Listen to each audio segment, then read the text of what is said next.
ఇద్దరికి వందనాలండి. వచ్చేసి సమయము 11:15 అయింది. కరెక్ట్గా ఒక 4 నిమిషాల్లో ముగించేటటువంటి ప్రయత్నం చేస్తాము. కీర్తనల గ్రంథం 4వ అధ్యాయము, కీర్తనల గ్రంథం 4వ అధ్యాయము 5వ వాక్యాన్ని ఒకసారి భయభక్తులతో చదువుకుందాం.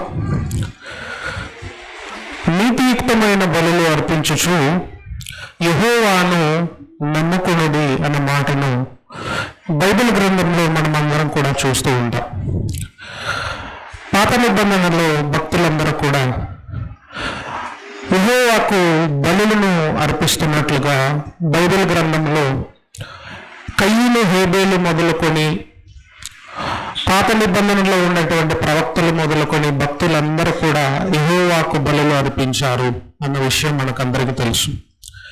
కృత నిబంధనలోనికి వచ్చేసేసరికి మనం అందరం కూడా దేవునికి కానుకలను సమర్పిస్తూ ఉన్నాం. కానీ దావీదు గారు మాట్లాడుతూ ఏమంటున్నారు అని అంటే, నీతియుక్తమైన బలులు అర్పించండి అంటున్నాడు.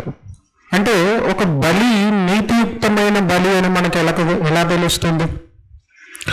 ఎప్పుడైనా గుర్తుపెట్టుకోండి ప్రియమైన దేవుని పిల్లారా, దేవుని యందు నమ్మకం ఉంచి ఆ దేవుని కృపా కాపుదలలో వర్ధిల్లుతూ దేవుని పిల్లలంగా మనం ఉంటూ మన శక్తికి మన సామర్థ్యానికి మించి చేసిన ప్రతి బలి నీతియుక్తమైన బలి అని మనం గుర్తుపెట్టుకోవాలి. బైబిల్ గ్రంథంలో దేవుడు రాయించినటువంటి ప్రతి భక్తుడు కూడా తన శక్తి సామర్థ్యాలకు మించి దేవుని కొరకు బలి అర్పించారు, కానుకలు అర్పించారు. మీకు అందరికీ కొన్ని సంగతులు చెప్తాను. కృత నిబంధన గ్రంథంలో బీద విధవరాల గురించి మనకందరికీ బాగా తెలుసు. మనం ఏమనుకుంటామంటే ఆ సందర్భాన్ని చదివేటప్పుడు బీద విధవరాలు ఒక మాటలతో దాన్ని పూర్తి చేసేటటువంటి ప్రయత్నం చేస్తాం. కానీ కృత నిబంధన గ్రంథంలో దేవుడు ఏమంటాడు అని అంటే, బీదలను కటాక్షించువాడు ధన్యుడు అని ఉంటుంది కీర్తనల గ్రంథంలో. ఎవరిని? బీదలను కటాక్షించువాడు ధన్యుడు. అంటే బీదలు అని అంటేనే దారిద్ర్య రేఖకు దిగువన ఉన్నవారు, ఆర్థిక పరంగా చాలా వెనుకబడిన వారు. అలాంటి వారిని ఆదుకోవాలి అన్న మాట బైబిల్లో ఉంటుంది. అదే కృత నిబంధన గ్రంథంలోనికి ఒక సందర్భంలో మనం చూస్తే విధవరాండ్లను ఆదుకోవాలి అన్న మాట మనకు బైబిల్లో కనబడుతూ ఉంటుంది. అంటే బీదలు అంటేనే చాలా దారిద్ర్య రేఖకు, ఆర్థిక వ్యవస్థలో దిగువన ఉన్నటువంటి వారు. విధవరాండ్లను ఆదుకోండి అని దేవుడు ఎందుకు చెప్పాడు అని అంటే, వాళ్ళ పరిస్థితి కూడా ఆర్థికంగా చాలా వెనుకబడినటువంటి పరిస్థితుల్లోనే ఉన్నారు. కానీ బీద విధవరాల గురించి బైబిల్లో దేవుడు ఏమంటాడంటే 2 పదాలను ప్రయోగించాడు. ఆమె విధవరాళ్ళు, రెండవది బీదవారు. బీదవారుగా కనబడుతున్నారు, విధవరాళ్ళుగా కూడా కనబడుతున్నారు. అంటే 2 లక్షణాలు ఒక వ్యక్తిలో కనబడుతుంది. రెండవ విషయం ఏంటి అని అంటే, ఆ 2 కాసులను కానుకల పెట్టెలో వేస్తే ఆమెకు జీవనం అనేది నెక్స్ట్ ఎలా గడుస్తుందో కూడా ఆమెకు తెలియదు. అంటే ఎంత ఉన్నతమైన భక్తి చూడండి. నీతియుక్తమైన బలులు అర్పించుచు యెహోవాను సేవించండి. బీద విధవరాలు ఏం చేసిందంటే నీతియుక్తమైన బలులు అర్పించింది. విశ్వాసులకు తండ్రి అయిన అబ్రహాము గురించి ఇంతవరకు విన్నాం. అబ్రహాము గారికి పాలు తేనెలు ప్రవహించి కానాను దేశాన్ని ఇచ్చాడండి దేవుడు అని మనం అందరం కూడా నమ్ముకుంటాం. అంటే ఆయనకి లేనటువంటి గొర్రెల, ఆయనకు లేనటువంటి ఎడ్ల, ఆయనకు లేనటువంటి ఒంటెల, ఆయనకు లేనటువంటి సిరి సంపదల అని మనం అందరం కూడా ఆలోచిస్తాం. కానీ గొర్రెల కన్నా, సిరి సంపదల కన్నా, ఎడ్ల కన్నా, ఒంటెల కన్నా ఆయన జీవితంలో ఉన్నటువంటి ఒక లోటు ఏంటో తెలుసా? 25 సంవత్సరాలు నిరీక్షించాడంట ఆయన. ఇందాక అయ్యగారు చెప్పారు, ఇసాకు గారని లేక ఒక సంతానాన్ని ఇచ్చాడండి దేవుడు. దేవుడు ఏం చేశాడండి? ఈసాకును నువ్వు నాకు ఏం చేయాలి? బలి అర్పించాలి.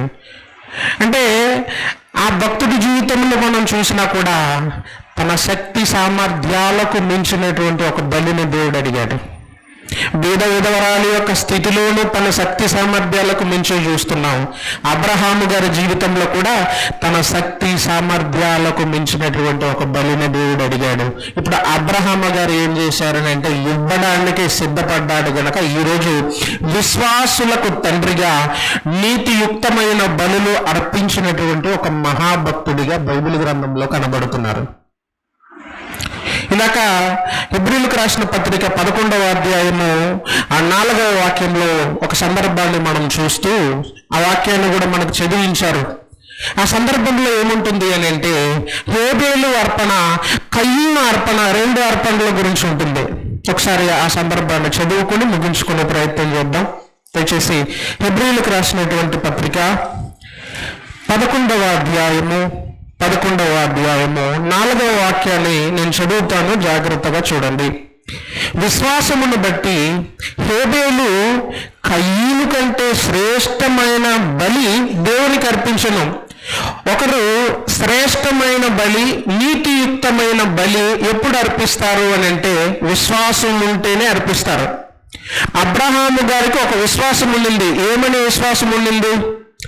దేవుడు 100 సంవత్సరాల వయసులో నాకు ఒక బిడ్డనిచ్చాడు. ఇప్పుడు ఈ బిడ్డను తీసుకున్న ఇలాంటి ఒక 10 మందిని ఇవ్వగల సమర్థుడు దేవుడు. ఆ విశ్వాసం ఉంది గనుకనే శ్రేష్టమైన బలి అర్పించారు. బీద విధవరాలకి ఒక విశ్వాసం ఉండింది. నా లేమిలో ఉన్నదంతా నేను దేవుడికి ఇచ్చిన, దీనికన్నా 100 వంతులు ఆశీర్వదించగల సమర్థుడు దేవుడు అన్నటువంటి విశ్వాసం ఆమెకు ఉంది గనుక శ్రేష్టమైన బలి అర్పించింది. ఇప్పుడు హేబేలు కయీను సందర్భం ఆది కాండంలో మనం చూసేటప్పుడు ఎందుకు కయీను గారు అలా అర్పించారు, హేబేలు అలా అర్పించారు అన్న మాటకు సమాధానం అక్కడ ఉండదు. కానీ హెబ్రీ పత్రికలో తెలియజేస్తున్నాడు, విశ్వాసమును బట్టి మాత్రమే హేబేలు శ్రేష్టమైన బలి అర్పించారు. కయీనుకి విశ్వాసము లేదు గనుక శ్రేష్టమైన బలి అర్పించలేదు. అందుకే కింద ఇంకొక మాట కూడా చెబుతాడు. కింద మాట్లాడుతూ దేవుడు అతని అర్పణలను గూర్చి సాక్ష్యం ఇచ్చినప్పుడు అతడు ఆ విశ్వాసమును బట్టి నీతిమంతుడని సాక్ష్యము పొందెను.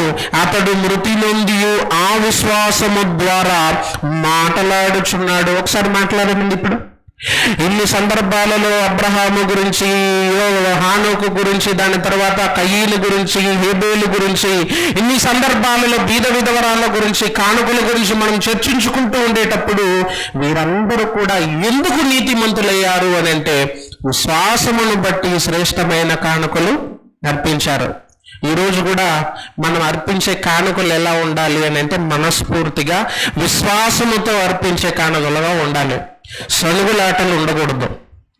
దేవునికి అర్పించేటప్పుడు సనుగులాటలు ఉండకూడదు. అందుకే దేవుడు ఒక మాట చెప్తాడు బైబిల్ గ్రంథంలో. 2వ రాకడలో ఆయన వచ్చిన తర్వాత కుడివైపు ఉండేటటువంటి జనాంగాన్ని ఉద్దేశించి మాట్లాడతాడంట. ఏమని? నేను ఆకలిగా ఉన్నాను, నాకు ఆహారం ఇచ్చారు. నేను దప్పిక కొన్నాను, నాకు దాహం తీర్చారు. ఇదిగో నేను దివంగరిగా ఉన్నాను, నాకు వస్త్రాన్ని ఇచ్చారు. నా తండ్రి చేత ఆశీర్వదించబడిన వారులారా నిత్య జీవానికి ప్రవేశించండి అని చెప్తాడంట. మన ఆలోచనలు, మన తలంపులు ఎప్పుడు కూడా విశ్వాసముతో అర్పించాలి. విశ్వాసముతో కానుకలు మనం సమర్పించాలి. పాత నిబంధన గ్రంథంలో చూస్తున్నప్పుడు హేబేలు గారు అలాగే అర్పించారు, అబ్రహాము గారు అలాగే అర్పించారు, భక్తులందరూ కూడా అలాగే అర్పించారు. దావీదు గారు ఇందాక చదివిన సందర్భంలో దావీదు గారు చెప్పిన సందర్భం ఏంటంటే నీతియుక్తమైన బలులు అర్పించండి. ఆయన కూడా ఆయన శక్తి సామర్థ్యానికి మించినటువంటి బలిని అర్పించాడు. యెరూషలేం దేవాలయం మనకందరికీ తెలుసు. కట్టింది సొలొమోను గారైనా సమకూర్చింది ఎవరు? దావీదు గారు. కాబట్టి ఈ యొక్క విషయాలను మనం జ్ఞాపకంలో ఉంచుకుంటూ ఆ కానుక పెట్టిన మేము ముందుకు తెచ్చేటప్పుడు అందులో మనం కానుకలు వేసేటప్పుడు విశ్వాసముతో వేస్తున్నామా? అది నీతియుక్తమైన బలి. ఆ విశ్వాసముతో వేస్తే మనం నీతిమంతులుగా తీర్చబడతాం అన్నటువంటి భావనతో హృదయపూర్వకంగా మనం అందరం కూడా ఇదిగో కానుకల కన్నా హృదయాన్ని అర్పించి కానుకలను వేసేటటువంటి వారంగా మనం ఉండాలని ఈ జాగ్రత్తను మీకు అందరికీ తెలియజేస్తూ